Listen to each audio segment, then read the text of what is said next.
Hey, hey, hey, everybody. Welcome to Critical Conversations. Let's make sure all is well here. Yeah, looks like we're all good. All right. Have a longer than usual lag on our screen here versus when we normally connect up. So checking things here on the monitor. There we go. All right, just had to refresh. All right. Good. Hi. Live from Denver. It is Friday night. Hey, everybody. How are you today? This September 1st in the year of our Lord, 2023. Hey, everybody. Happy to be back. Okay, good. Yes. So let me get a few things out of the way right away. Like, share, get this thing around. Yes. Propagate my content. Anyway, no, we're very happy to be back this week. And as you can see, I am joined this week by my beautiful wife, Melissa. Hello. And we are very happy that she is back. It has been a time, everybody. I have not worked this hard like the last 2 weeks in a long time. I'm always like pumping out the shows and always, getting all the work done here.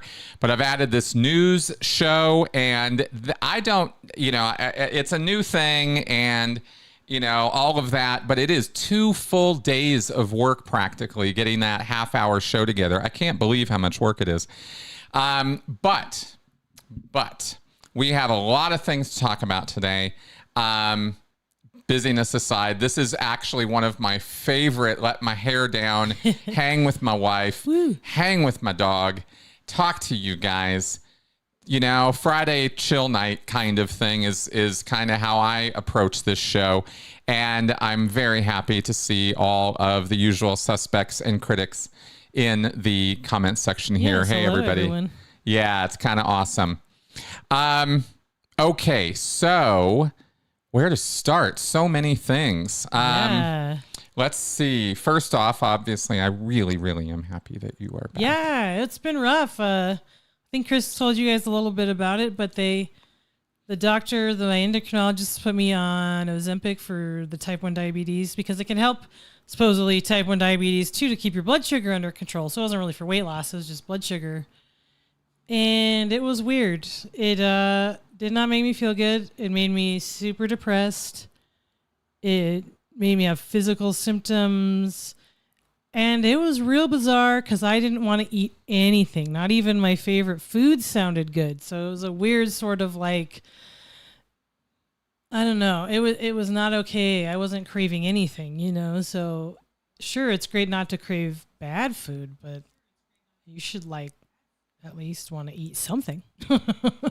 So that was not a good experience for me. So not going to do that anymore. Right on. Yeah, that's, as I mentioned, I think when last time I was ranting about this, that Ozempic stuff can be something to just, before you go putting chemicals in your body, be aware of what you're putting in there. And sometimes, you got to really dig to find those side effects. And find out what's up, Your doctor isn't always right with what they're prescribing. They're humans. That's exactly right. That's exactly right. They are human too. See a new person announcing themselves here. JC, welcome to the show.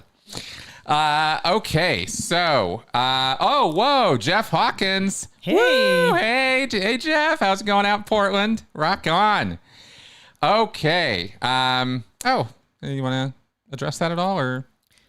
Oh, what am I doing to feel better? I just stopped taking it pretty much. I mean, it was almost like night and day. I mean, as soon as you take it weekly, and about a few days after I didn't take it, the first week that I stopped taking it, I was feeling better. Yeah, it was fast. I still think I might be having some digestive stuff here and there, but the emotional stuff at least, and the extreme tiredness has gone away. I mean, I'm still tired a lot, but it was really bad, like towards the end of it, how tired and exhausted and weak I felt. Yeah, exactly.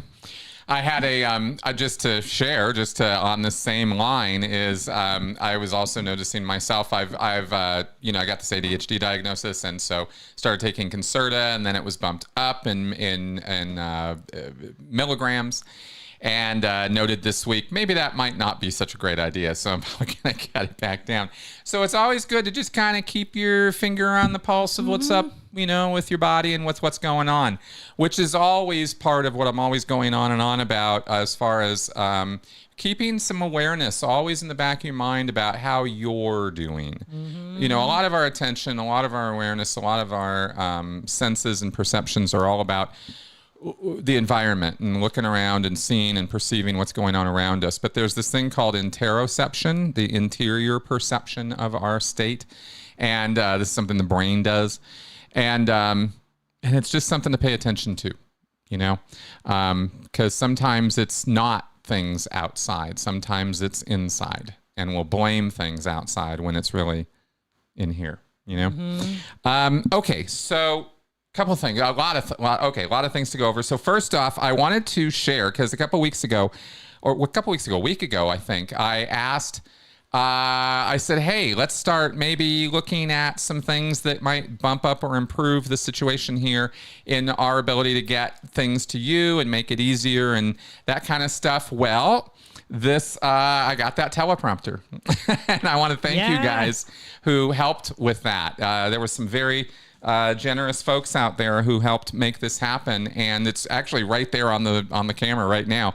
This is the little remote for it, and if you watch the news show that I did on Wednesday, which I posted for everybody on Thursday, you'll see this sort of in my hand. I was trying to keep it subtle, but very helpful. Very helpful in getting that done, because what I was doing before is, it's makeshift central sometimes when you're just trying to get stuff out there. And so I have a Kindle that has a teleprompter app on it. And I would take this Velcro sort of a thing, not string, but like a string, a Velcro thing, and I would hang it on the camera. Is it ghetto? Yeah, of course it is. But it worked. Trick. It did the trick. It would go. But now I've got a real teleprompter there. It actually does kind of look like this with the little thing in front of the camera, and I can put my phone actually right below it, and it acts as a rolling teleprompter, which I can control through Bluetooth with this. And it's not, anything like network. Whatever, but it works. We're not like the 6 o'clock news, but yeah, but it helped. It really does. And I'm always trying to up the game. And I want to improve the quality of the clarity of the image of me and of the graphics and stuff. Still got a long way to go with that compared to where I want to be on that show. I'm not sure if I can pull it off as a single creator, but we'll see. And but I'm having a lot of fun with that, and it's a lot of work to put that show together. But I feel like it is the most jam-packed 30 minutes of like condensed information I can throw across to you guys. That's how I write it, and also offer some coercive control analysis in the process, which is not. The news does not give you that. I go facts and then I go editorial, and I just kind of roll it one into the other on each story. And so far, I envisioned that the show is going to be 3 to 5 stories a week. Well, frankly, I've had my hands full just with 3 stories a week and fleshing them out and putting it together, and it's easily filled out. Pretty easily filled out the half hour. So I'm happy about that so far. I just got to figure out how to make it, get those stories together and put it all together and get all the graphics and everything together in less than 2 days. Because unfortunately, that's really cut into my time that I was kind of putting into that tone scale video, and I've only got so much time. I don't want to cut back my content. I've got 5 clips a week. I've got this show, the podcast, the Q&A show, and Tony's show. So 4 regular shows, 5 clips, And then the news show now. So 5. Yeah. Anyway, it's a lot. It's a lot. But it's,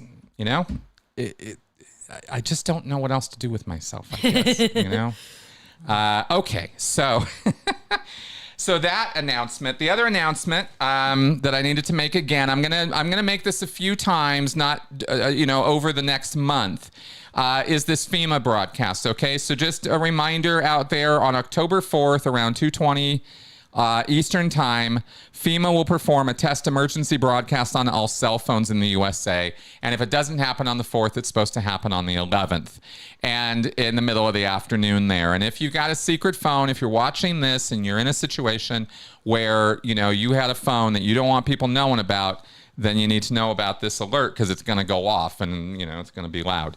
So there is that. And then, of course, gotta read my book, Scientology A to Xenu. Gotta promote that. All right. Now let's go ahead and get on with our regular stuff. Did you have a quote? Yes. Great. Quote of the week from Melissa. The quote is back. Quote. Okay. Since we're talking about evil today, as Albert Einstein once said, the world is a dangerous place, not because of those who do evil, but because of those who look on and do nothing. Yeah. People don't stop it, Yeah. That is a truism. Want some Benson cam? Yeah. Okay. They're putting the FEMA broadcast, they're putting us in the camps. Yeah. At the time, October 4th, that's when it's happening. Get your affairs in order because you're going to the camps. All right. Let's take a look at some Benson cam here. There he is. Extreme close-up time. Our Snuggles, not Struggles cam. Tail going a mile a minute. Yeah. Mel took this earlier today when she was doing a little playing with him. Yeah. Those are his little training things. Yeah, in the background there, he's got these little sticks that he goes in between. There he is. He's got a couple different little tricks. Our little bundle of furry joy right here. He's actually really learning. He is so smart. He really does learn and pick things up very quickly. I take him out for a walk most mornings, and he's very responsive.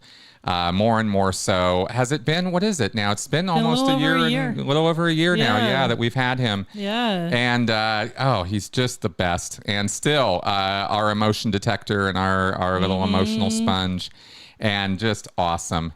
The Xenu, I'll answer that after we're done with the Benson cam here. But yeah, this is our little guy. So, so admire the Snuggles, not Struggles. That's what it's all about there, guys. All right, there we go. So, the Xenu emoji is available for members of the channel. That's one of the only real perk you get, other than, of course, awesome content that you're contributing to. But I put a couple little graphic emojis together of some critical thinking and Xenu, and I think a no Scientology symbol. I just kind of set those up when I set up the membership. So if you sign up as a channel member, which is the join button on YouTube below the video. That he is a member. Oh, he is. Well, you should have access to it. I think there is a keystroke or something you have to be able to hit to do that. And I am... there you go. Hit the smile in the chat button and they show up. Okay, there we go. Okay, good. Hopefully that will work for you. I am still kind of new at some of this myself in terms of figuring some of this stuff out. And I appreciate all the help you guys give on that. It's very, very helpful. Okay. Well, let's go ahead and get into some evil. You want to talk about evil? Let's talk about evil. Let's talk about evil. I had the most interesting experience this week of watching a 2-hour interview that a friend of mine did with a person who was diagnosed as a sociopath and who is no longer particularly acting that way. He had quite the epiphany. It was a roadside Jesus-oriented epiphany, by the way, and it changed his life. Now, it didn't change his life overnight. It didn't change his behavior overnight. Often it does not. Like waking up from a cult, like waking up from a long sleep or slumber, there are adjustment periods, and sometimes as one adjusts to a new way of looking at the world or a new way of thinking about things, it takes some time to orient. I have referred to this process coming out of a cult as recovery. It's been a years-long process. Why would it be any different for anybody experiencing, drastic sudden change? It's something you have to get used to. Our brain is not a binary turn the switch on, turn the switch off mechanism. There are millions, billions of connections up here between neurons and between all the what's called glia, the glue that holds it all together, which is actually more than that, they are finding. Everything up here has got something going on connected with either predicting behavior, calculating consequences, calculating cause effect, right? That's the consequence part, or memory and recalling past events so as to predict again for the future. These are primary functions of the gray matter up here. And they're both good and bad. Well, and that's the thing. That's the thing is the brain is not built around absolute values. It's not built around concepts of this is always good and this is always bad. Everything is relative. A brain is a black box mechanism. It sits in your head. It doesn't see things. It receives input that is neural. And so change coming to a brain, and if we're going to talk about how things change and where I'm going with all of this, then we have to kind of understand a couple little things. I'm not even going to throw big words at you. There's only one word I want to throw at you today, and that is plasticity. The brain has what's called neuroplasticity, and we're going to talk a little bit about that because it has everything to do with what I'm going to talk about with good and evil, bad and saintly behavior. And quite simply, this is I'm reading from a blog article from Very Well Mind, and this looked like a good condensation written by Kendra Cherry, MSED, and medically reviewed by Shaheen Lakim or Lakan, MD. Neuroplasticity is the brain's ability to change and adapt due to experience. That's it. That's it. The brain changes. It rewrites itself. This is a self-correcting mechanism. It is capable of learning, and that's rewriting neural pathways, and it's capable of changing those pathways and adopting new pathways and new ways to think about things. We do this all the time. It is an umbrella term. Neuroplasticity is an umbrella term referring to the brain's ability to change, reorganize, or grow neural networks. And if you imagine that there's more going on up here than in all the stars in the sky you will see through any telescope you look through, you will be 100% right. It's that complicated. There's that much volume going on up here. This can involve functional changes due to brain damage or structural changes due to learning. Plasticity refers to the brain's malleability or ability to change. It does not imply that the brain is plastic. Neuro refers to neurons, the nerve cells that are the building blocks of the brain and the nervous system.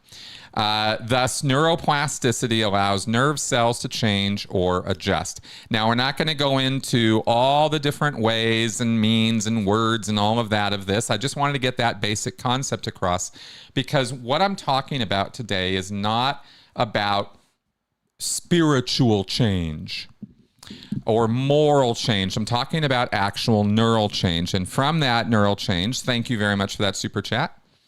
Can we see a pic of your engagement? It was so sweet. I not right this second, but we don't have it like easily. not right now, but thank you for asking. Yeah, I have to get that up. I have that video where we kind of did that. That's, but I don't have photos of that. Sorry about that. Okay, so. What struck me, one of the things that struck me is so interesting about listening to this sociopath talk about himself and his past and growing up.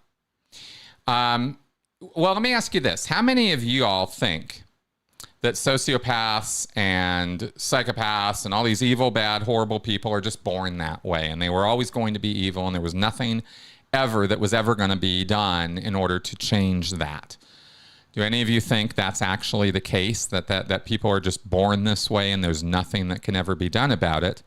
My think on that, I think it kind of maybe depends on the person. well, it does. I'm not going to say nobody's born genetically screwed up, but that's actually the key word right there, is predisposed. Mm-hmm. People can be predisposed to be going in certain directions, such as paths of narcissism, paths of ego, paths of all about me and not about anybody else. That's possible. But what turns it on and activates that kind of thing tends to be broken attachments, disorganized attachments, physical abuse that locks in stress chemicals. You create stressful environments for children, little children. I'm talking about 3-year-olds, 4-year-olds, 5-year-olds, way before they're thinking in terms of narcissism and ego. Right. You have families where these children will be beaten into their sociopathy. The potential was there, but it doesn't necessarily activate with everybody. And this is not, I'm not pretending to explain all of this, but what I'm talking about right now is scientific research. And this is stuff you can look up. And it's fascinating because it gives us insight into, one, preventive measures to not create more sociopaths or psychopaths, and two, if you can turn it on, maybe there are ways of turning it off. Or conversely, on the note of today's show, perhaps there are ways of reinforcing it too throughout a person's life. And that's what I wanted to talk about today, is how cults. Well, let me back up a little bit more, give a little bit more foundation here. The story of how people change from bad to good, we find, this is a subject I'm going to be doing a podcast on in the future, about how religion, this is one of the things that religion brings people, these moments, these what I will call epiphanies, these euphoric moments where Jesus came into me, or I was taken by the Spirit, or something like that, is how they interpret the event. And that's fine. I'm not, I don't know that Jesus didn't do that. I can't say that. But what I can say is neurologically, changes happen. And those changes are what are reflected in the behavioral changes. You don't make changes in your daily habits and routines and world outlook or moral foundations without rewriting your neural pathways. One follows the other. So it got me thinking that these moments, these epiphany moments where people go from bad to good, could also happen the other way. Oh, sure. And you could create or reinforce a bad personality trait, or a negative, what we might all think of as a negative personality trait. The brain doesn't care. Well, it's almost like the epiphany could also be like the other term for going from good to bad. Epiphany is snapped. So maybe that's not the right word anymore. They didn't snap. They just went from positive to negative. Well, see, that's kind of what I'm looking at, right? And here's what I was thinking, and this is all just me thinking, okay? This part here is my conjecture now, and something I'm like kind of really wondering about, and I wanted to throw it out there and see what y'all thought about this. In a cult situation, you are changed. Your moral foundations change. And what I mean by that is your concepts of what's right and wrong and what's good and bad change. Mm-hmm. When I was a Scientologist, it was perfectly okay to talk down to people, to think about people as less than me, and to even devalue certain human lives because they just don't matter, or they're just evil, or they're just bad, or whatever, and all of that crap. In a cult, all of that is heightened. All of that is dialed up. As I say all the time, it goes up to 11. What causes that? The same kind of events that cause a person to go from bad to good. These epiphany moments. And the way I started thinking about it, and the way I was talking about it with my friend who did the interview on the Sociopath, we had a long talk about this. And I said, it's like there are positive epiphanies, and could there also be negative epiphanies? Now, this is us judging them based on culture and our ethics and our idea of good and bad and right and wrong, right? And most of us agree killing people's not so great, especially for no justification whatsoever or rationalization at all. But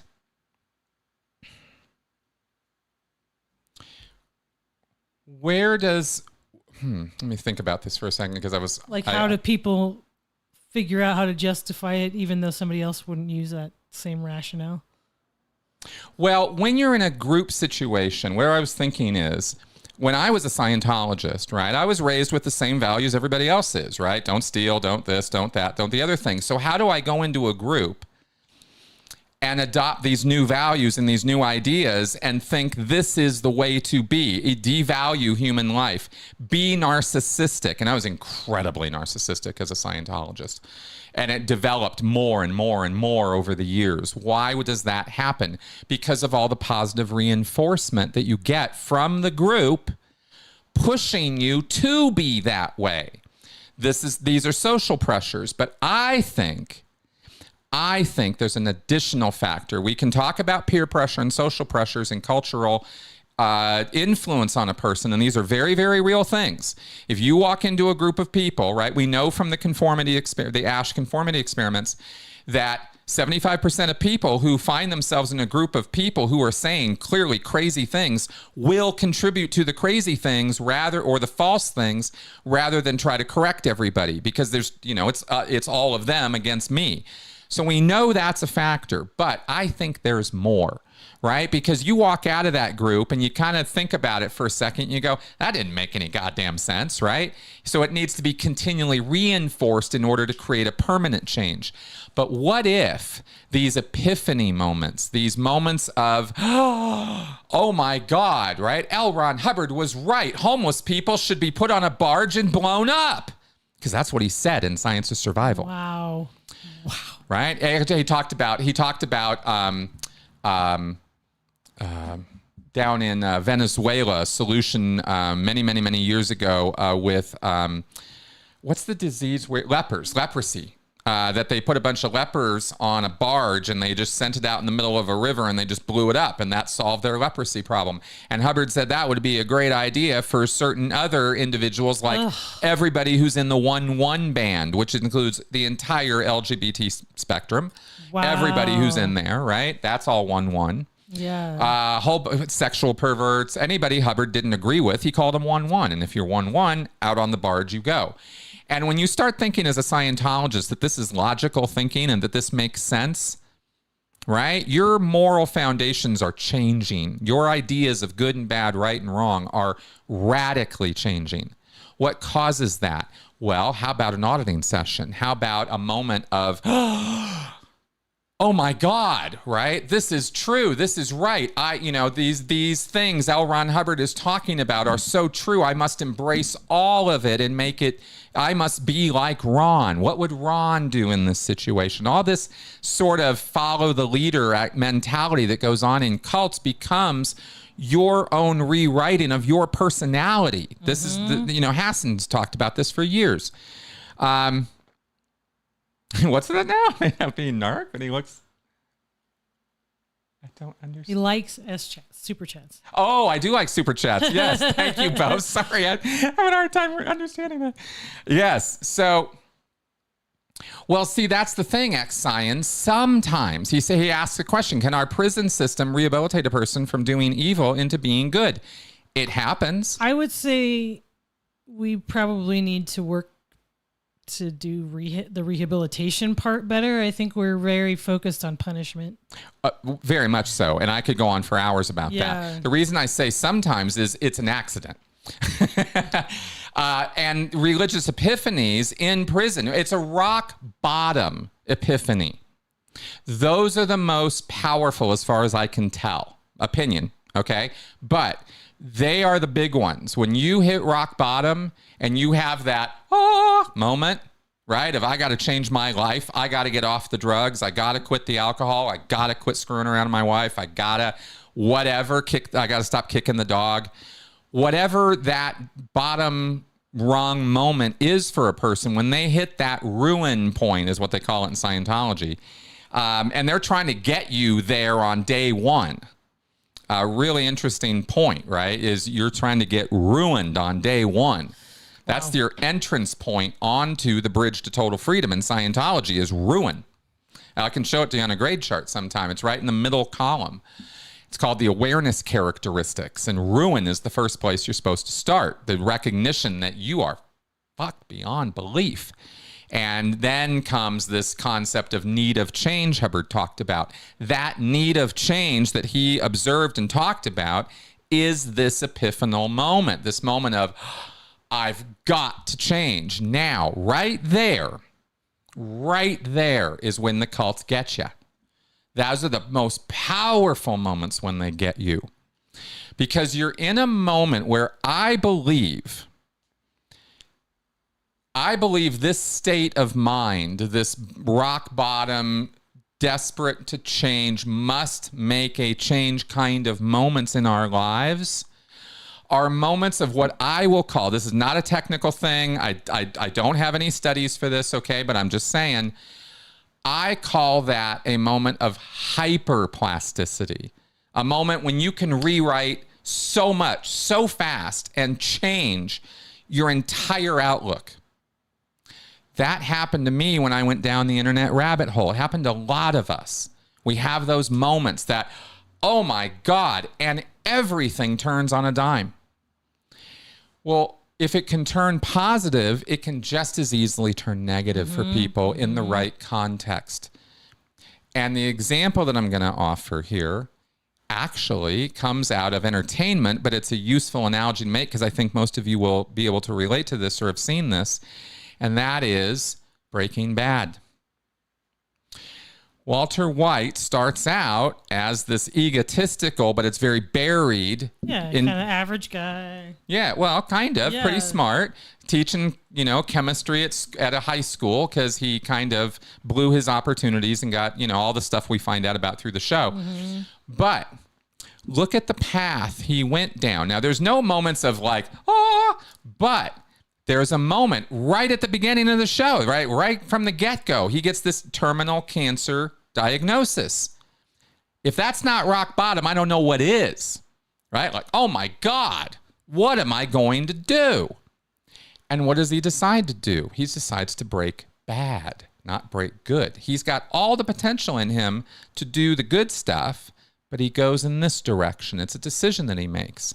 Well, and I would say probably one of the moments that sticks out to me for when he kind of really becomes not just this guy doing stuff to help his family, not just doing stuff to pay the bills, but really steps over the line into evil is when he lets Jesse's girlfriend die when he could have saved her. Well, yes. My point is there are steps along the way. Mm-hmm. It's not just once. And in a cult, it's not just once.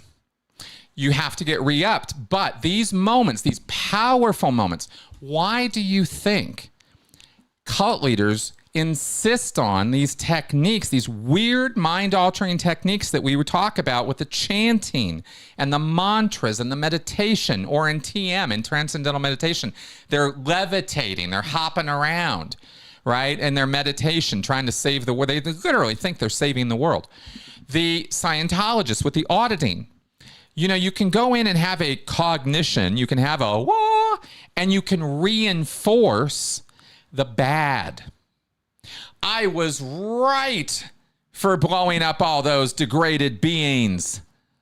I was right for ruining that suppressive person, that evil bastard. I was right for stalking and harassing that guy. Yeah, and here's this epiphanal moment where they're reinforcing the evil.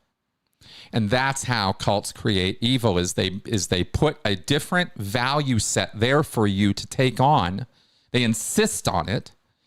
And you slowly or quickly take it on as your own, and you rewrite your own, literally are rewriting your own moral foundations, right? Your own concepts of good and bad and right and wrong. It's that simple. And it's that powerful, because when you're doing it, and this is the key, this is super key. It's not someone standing over you telling you. That happened already. Somebody standing over you telling you, or you read the books, or you saw the scripture, or you did whatever. It's that moment when you make the change and it feels awesome. And you're that much further along into a different moral set where right is wrong and good is bad and black is white and up is down. And that's what cults do to you. And they do it on purpose. It's a campaigned effort. It's a dedicated program of change to turn you into something else than you already are. You're not good enough, strong enough, best enough when you get in there. That's the whole point. And you're coming in there demanding change, needing a difference in your life because you have no idea what's wrong, but something's wrong. And here's the solution for you. Oh, this is the solution? Okay, I guess I'll follow it. And here comes the chanting. Here come the rituals. Here comes the auditing. Here comes the praying for hours on end. Here comes the whipping and the beatings. Here comes all of it to make you convinced that you need to change in this direction. And then comes those powerful moments where you decide to do so. And when they're particularly powerful, right, we remember them. We remember them forever.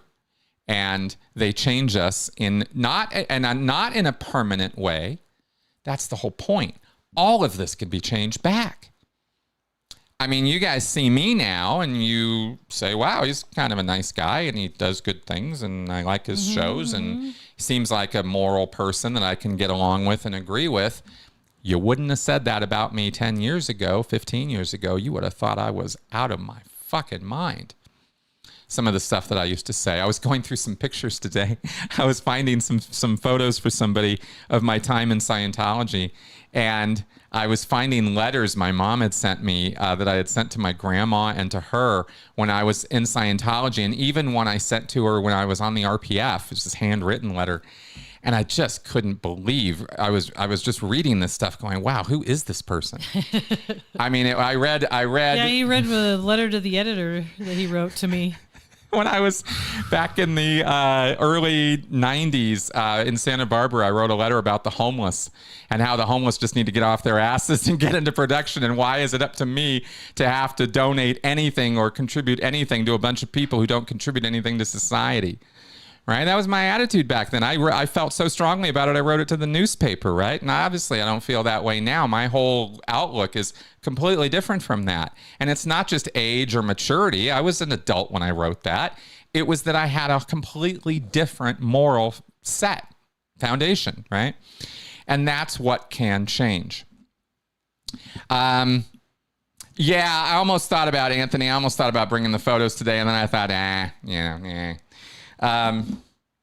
yeah, I don't know if you got. I was gonna throw them. I don't think I want to go get them right now. But I'll share them with you someday. Yeah. One of them I think you all might have seen. One of them is the original photo of me in a Sea Org uniform. It's the only one I've got. When I years ago when I did they did an interview with me on the BBC and they used that picture. If you might have seen that around. But anyway, yeah, that's the kind of change I'm talking about. Really basic, fundamental personality changes. Powerful stuff. And it takes powerful experiences to cause this kind of, again, I'm making up terms here, but this hyperplasticity, these moments of like massive change in a very short period of time. These are pivotal moments in our lives. And when cults are doing this to you, they are pushing you down a path of evil. I don't know what other word to use. I was not a good person as a Scientologist. I thought I was. I was absolutely convinced I was. There are all kinds of people and all kinds of groups who are absolutely positive they are the most good people. I mean, in Scientology, we literally called ourselves the most ethical people on the planet. Buddha, the Pope, Dalai Lama, Mr. Rogers, amateurs. Bunch of jokers, right? Compared to us Scientologists. I mean, that's how we thought. So that's, well, exactly. And that's exactly the point, X-Scion is, I offer myself as an example, but, this Sean McGrady guy who my friend Matt interviewed, another example of this, right? Here was a man who grew up. Okay, let me tell you a little bit about this story just to kind of cap this thing, and then we can see about picking up this. I think Henny's on the phone. We can look at even a person who is a diagnosed sociopath, right? A man who will tell you in detail how he grew up and his description of himself and how he considered and thought about other people is he had no conscience and no empathy. He literally didn't give a crap about anyone but himself. And he got into all kinds of trouble because he thought it was fun to hurt other people, to hurt their things, to lure as a 4 or 5 year old. He was luring all the neighborhood kids one by one into this river area where he would ruin their nice new clothes. He would purposefully take them and trick them into falling into the river, stepping into this muddy river and ruining their clothes. And he thought it was hilarious. He thought it was absolutely the funniest thing ever. And he couldn't understand why nobody else did too. And it took him a few years to figure out how to navigate group situations and turn on what he called learn how to turn on the charm, because his real self was completely and wholly unacceptable to everyone around him. And he figured that out early and realized he needed to fit into this society. And and here's the thing that's really interesting when you really get into the details of listening to people like this and when they're really willing to talk. And this man has changed dramatically since then. But he talked, you realize they're human too. They have emotional needs. They have desires. They want to not get along with other people, but they do need to navigate life. But it's interesting because I wrote this quote down from what he said. If you can live without empathy, you can do anything. The world is your oyster. It's almost a kind of superpower to be that way. I mean, if you think about it from an evolutionary perspective, if you think about it from why would evolution or why would nature produce this phenomenon? Because it's common enough that it's not just some genetic deformation. Right. I mean, a lot of people suspect that a lot of these people that are running companies have sociopathic tendencies. They may not be full-blown sociopaths, but to be able to do things like lay off 100,000 people in one day, I mean, you have to be able to separate yourself from the empathy somehow. That's exactly right. And that's why our current societal structure, this is just an objective statement. There's no value judgment on my part. I think it's crystal clear to anybody who looks that our entire sort of capitalistic social structure is built to promote sociopathy. I just happen to think that's true, right? Because of exactly what she just said. Yeah. The people who are willing to make those kind of decisions and actually crave making those kinds of decisions, want positions of power to lord it over other people, are people who will climb that ladder way faster than empathetic people. And our society rewards that right now. And there's a little bit of a problem with that. In fact, I think there's a much more than a little. But we kind of have to come to a recognition that that's actually the truth. And then we all kind of have to come to a recognition that maybe that's not the best system we could all have, right? And I'm not suggesting we all go communist. I'm just saying that when you put a system in place that rewards sociopathy, then don't be surprised when sociopaths are running the show. And then don't be surprised when they have absolutely no care for all of the people below them at all. And they don't care about how much you get paid. They don't care about your benefits. They don't care about how much you have to pay for stuff. They don't care about your problems. They literally don't care. There's no caring within them. That's what it means to be that way. Hey, Mitch. So these are the people who tend to be very successful in our society if they also have the intelligence to navigate and the charm to navigate and move on up and produce what needs to be produced to put them in the positions of power that they crave. But not everybody gets to that position, and this man who was interviewed is certainly one of them. He was not any big wig or anything like that, but he talked about very frankly his time growing up and his time as a sort of, I'll say, practicing sociopath, constantly cheating on his wife, constantly hurting other people. This was a man who engaged in what he said were dozens of incidents of road rage. This is the guy who would force you to the side of the road and start banging on your car and force you out of the car and then beat you up. That's this guy. That's who this guy was. And there were a number, like with me getting out of Scientology, it can take some time. There's some sort of ground that needs to be fertilized a little bit up here to prep for these epiphanal moments. I don't think they just come out of the nowhere. For me, it was a 10-year process leaving Scientology, and that means a 10-year process losing some of that sort of installed narcissism and sociopathy that Scientology was putting there inside of me. I'll go there. I'll say sociopathy because I'll tell you straight up that I'm not going to say I was a diagnosed sociopath, but I'm saying that behavior is encouraged because in Scientology, you can't have empathy for whole classes of people. We pretended we cared about everybody, but we really didn't. And if you hear Scientologists talk behind closed doors, you'd be shocked at some of the stuff they say. So,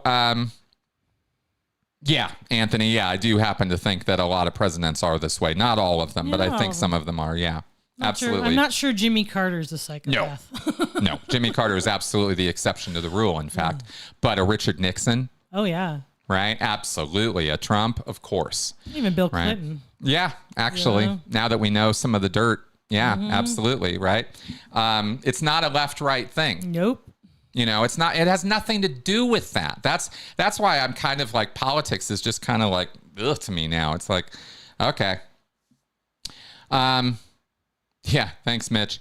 Absolutely. It's an instilled thing. And if we can become narcissists in Scientology, there isn't any reason we couldn't become sociopaths either. And it's a very selfish place to be. It is the most selfish place to be. Okay, so like I said, this is something that you can be pushed into, and it's something you can get out of. And that is such good news. At the end of the day, this is all actually really good news because it's not good news that cults do this to people. The good news is that you can change, you can revert, you can turn it back, or you can grow out of this. John Atack and I, in some of our conversations, John's alluded to the fact that in older ages, the sociopathy or the psychopathy tends to die off a little bit, to chill out as a person gets older. That's, again, neuroplasticity and change and experience.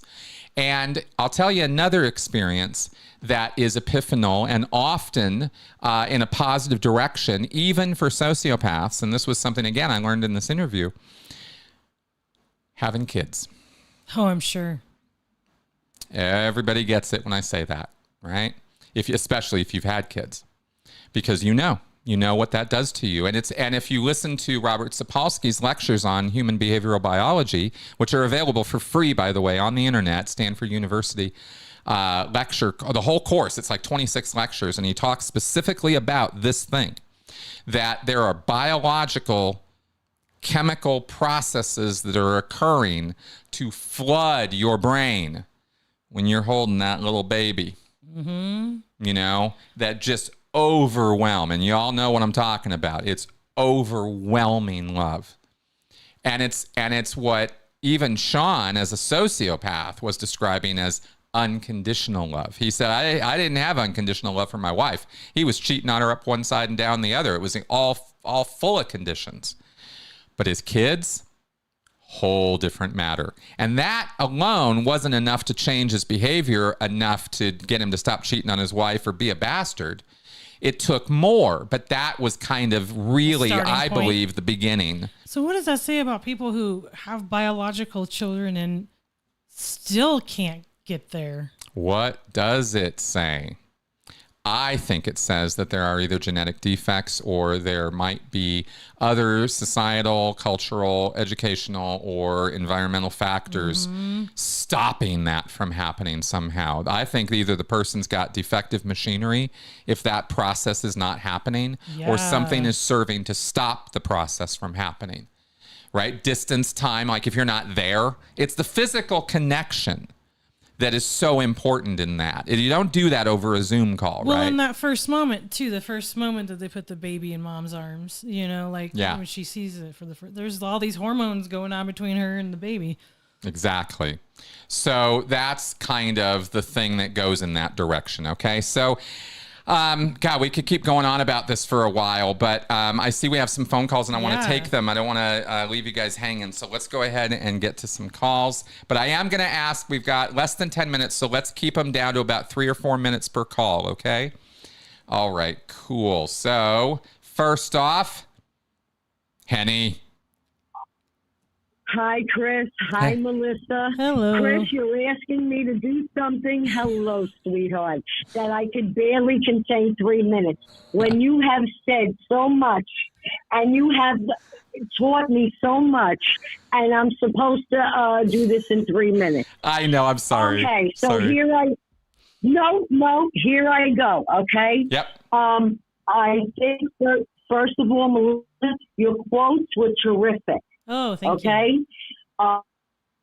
The quote with Albert Einstein, I believe it was, said it's not the person that does it, it's that watch, okay, and allow it to. Melissa, my whole thing tonight was going to be about, and I'm going to do it in 30 seconds or less, please God help me, okay? Out of everybody that I've heard their stories, and I empathize with everyone's story and how it's affected them throughout their life and will continue, people who have been in the cult. The worst story I ever heard is someone who I named the unknown child. And that was a child who was on the boat with Lafayette, and Lafayette stuck a baby inside of the bottom of the bowels with rats and everything. Yes, the chain locker story. Yep. To this day, my mind always brings me back to that child. Yeah. Okay. Yep. And what became of him, and if he is even alive. Okay. So, Melissa, your quote is very much to that, because I don't know. With my bias that I have, I don't think I could have. I probably would have waited until nobody was there to try to take the baby out of there and run away, okay? Because I ran away a lot as a child, and that would probably be my bias, okay? So that's really my main thing. I wanted to also say, Chris, I disagree with you. You're the first. With this person that you spoke with. I think he may have psychopathic tendencies. I do not believe he is a psychopath. A psychopath does not care about their children. They care about nothing but themselves. They are willing to expel and expend their children. As I say, I think this guy may have tendencies, but he's not. And that goes into my thinking of being born without conscience. And if you have people who are empathetic, you learn how to feign empathy because you really just don't have it. You were born without it, or you are taught it. Okay, if you have no empathy, no conscience, and you're born into an abusive situation, then that tends to feed the psychopathy. Okay, the psychopathy of it. And I also do believe that if you're an adult or a young child using things such as the Stockholm Syndrome, auditing, bull baiting, gaslighting, these things will also make you less empathetic towards the world, okay, in which you live. And I think that's part of being a human. I think that's part of being a human being. And I think that it takes, and it will take, people who are empathetic to notice it, to be aware of it, and to try to nip it in the bud. If this is something now, you mentioned Breaking Bad, and I think of Dexter, okay? Yeah. Where you teach your psychopathic son how to eliminate what needs to be eliminated. I mean, listen, it's a very complex story, situation, the mind. It works in many different ways. That's right. But trying, right? Fair enough. Trying to, fair enough. So that's what I'm going to say, along with, I absolutely hated you in that uniform, and I like you much better standing in front of Scientology giving them the finger. Big time. And with that, I love you guys, and I'll talk to you soon. I'm going back to listen with everybody. You're great. Awesome. Okay. Thanks, Henny. All right. Bye-bye. Okay, guys. Night. All right. Okay, good. And let's pick up this next one here. It looks like this is from Canada. Let's see what we have here. Hello, you are on. Hi, how are you? I'm good. How are you? I'm all right. All right. Welcome to the show. Week or the week before. Thank you. I went into the Church of Scientology Center just to see what they would say to me. And now I have so many more questions than I ever did before. I had a conversation. The guy was really nice to us. I brought my daughter. She's older. She's 21. She's not a kid, so it's fine. But like, he showed us these weird random videos, which I know, like, about Hubbard and whatever. And I'm like, okay, that's all bullshit. My daughter, like, knows next to nothing other than they're a cult. So I walked out of there, and she was like, I was like, did you learn anything? Well, obviously, because she didn't know it. But I was like, it's all bullshit. And she's like, okay, but they have these weird ways of thinking. Like, they let us into the chapel part, and we read these things, and I read God, like the word God, like at least 3 times. I thought they didn't believe in God. They don't. Why is that in there? Well, it's like their motto or something on the wall. Yeah, it's not part of Scientology dogma to believe or not believe in God, the creator, a universal life force that created all of this. Dogmatically in Scientology, we are all creating this together collectively. This physical universe is sort of a group illusion that we are all manifesting and creating all together at once. Now, that being said, that's the physical universe. In Scientology, Hubbard doesn't say there is no creator God figure. What he does say very clearly over and over again is the Catholics and the Christians and everybody else on this planet has no idea what they're talking about. And so no other religion has figured it out, or that version of God is false. And he's not even like equivocal about it. It's very clear. So they give lip service to God in their Sunday service and on their walls because they're trying to deceive people and bring them in. But once you get to the higher levels of Scientology, this all becomes abundantly clear to you. Does that make sense? Okay. Yeah. That makes more sense. Okay, cool. I will say, though, we walked into the building. My daughter, the first thing she said is, why does this building have so many windows when they all have blinds on them? Right. Right? Good observation. Yeah, they built these things with the idea, or they designed these things with the idea that they're going to be these broad, open, lighted spaces, and they're very beautiful buildings, but then they just proceed to cover them all up because they're hiding from the world. That's what Scientology is doing right now, and it's doing it all over the world. yeah, there was like maybe 6 vehicles in the parking lot, huge parking lot, like massively huge parking lot with 6 vehicles in it. Yep. And one of them was mission volunteers or something. Yeah. But they were set up to do interviews of some sort. I don't know what that was about because we left. We didn't stick around to find out what they were doing, but I got all this free information and I got the personality thing to take home so I could do it. I did not give them my address. Good. They don't even know my real name. Good. Because they'll never let it go. Well, they gave me the form to fill out with my name and my address and all that stuff. And I'm like, wow, this is so much information. He's like, just put your name. So, there you go. I gave him a fake name, but I'm like curious to go back and have a conversation with this gentleman because the things he's saying to me, I'm like, are you listening to yourself? Yeah. What you're saying? You make no sense. Yeah, exactly. Go for it. I'm the last person who's going to tell you not to do that. If you want to knock yourself out, you know what you're looking at, you know what you're walking into. And if you have questions or issues after that, feel free to contact me. I'm happy to sort them out. I think you're a great source of information, and I really enjoy listening to your show. Most of the time, I have to catch a podcast because I'm working when I'm listening in my ear. It's much easier than watching on YouTube. Sure. But I was like, oh shit, it's 8. I got to call. Awesome. Well, I'm really glad that you're liking this stuff, and I'm glad that you're getting something from it. Thank you. Yeah. I do have one question that I can never seem to figure out, even listening to everybody talk. Like, I've listened to other people's sure. Conversation with John Atack, everybody. Okay, if I'm a Satan, yep, because that's what I am inside, right? Yep. According to Scientology, I'm a Satan. Yep. I have body Satans. Why don't they just go find other new bodies and then become a person Satan?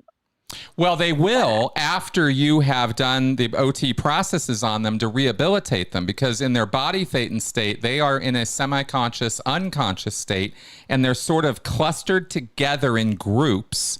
Kind of like if you imagine a bunch of M&Ms that are kind of crunched together and kind of semi-melted together a little bit, like that's clusters of body Thetans. There's just bunches of them. And they're just kind of stuck there, and they're glommed onto your body. And you have to contact each individual one telepathically with the OT processes and an e-meter in your hand, and contact them, wake them up, run a process on them or do a little deal with them, and then they flit off as rehabilitated Thetans, and you have now done your duty to them, and now they can go as fully awake Thetans and go get a body and live their own life. And this exact thing that I'm telling you about right now is the reason Scientology OTs truly believe they are saving the world by doing this. They're saving the universe by doing this. Okay, perfect. Yeah. That makes so much sense now. I thought it was like you wanted to destroy the body Thetans when you're doing the OT levels, and I was like, but they're Thetans. Don't you want to like you're a Satan, then will you just destroy yourself? I was confused by that. I understand perfectly what you mean now. Excellent. Okay, good. Glad I could clear that up. Have a great night. You too. Bye-bye. Thank you. Bye-bye. Awesome. All right, guys. All right, let's go ahead and wrap up here because that time has come. This was fun. I really enjoy talking about this stuff. I'm really glad you guys went with me on this little journey. There's only one thing, and I know we're not still on the phone, Henny, but there's only one thing I'm going to throw back at you on that, which was you said psychopathy, and I was talking about sociopathy, and those are two different things. And I know that might be semantics or wordplay or whatever. I really don't mean it that way. Psychopathy is a different condition from sociopathy, though. And my reference on that for you on what sociopathy is Robert Hare's work on that topic. I think that's the sort of John Atack that's where he goes for what is this, and that's where I'll go too. So I don't think that you can make somebody who is unempathetic suddenly have empathy, but they can realize that they don't have empathy, and that suddenly they realize, or at least in the case of Sean McGrady, whose interview I watched, they realize that that's actually not a feature in their life. That is a bug. That's something they need to do something about. And they can't suddenly just turn on empathy, but they can recognize and talk themselves into being kinder, acting more honestly, acting more virtuously. Because if they understand what virtue and society and kindness are, and they do if they are navigating the world even semi-successfully, then they can fake it. And sometimes maybe they could even make it. It's conjecture right now, okay? I'm not asserting truths here. I'm just saying this is how I'm thinking about this and throwing it out here for you guys. So, if I could change, if prisoners in prison can change by finding Jesus or Buddha or whatever, then that change is possible. And that's the good news. Change for the worse is also possible, and that's the bad news. But if there's a path out, then that's a good thing to know. All right. Yeah, no problem, Henny. And thank you very much for rolling with me on that.